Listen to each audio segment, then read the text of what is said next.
যদি আল্লাহর দেওয়া মাল, আল্লাহর দেওয়া জান, আল্লাহর দেওয়া সময়, আল্লাহর দেওয়া জীবন আল্লাহর পথে যদি আপনি খরচ করেন, আপনি কি পাবেন?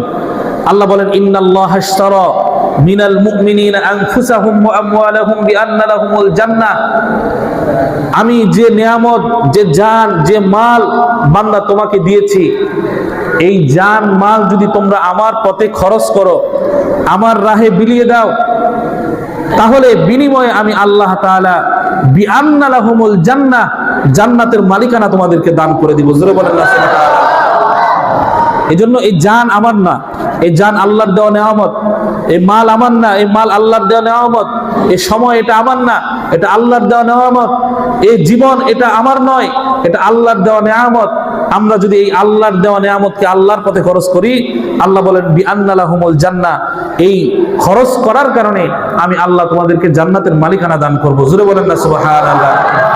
এজন্য আল্লাহর দেওয়া জান, আল্লাহর দেওয়া মাল, আল্লাহর দেওয়া সময়, আল্লাহর দেওয়া জীবন আল্লাহর পথে খরচ করতে রাজি আছি তো ইনশাআল্লাহ? জোরে বলেন না ইনশাআল্লাহ। আল্লাহ তৌফিক দান করেন, করুন আমিন। আরো জোরে করুন আমিন।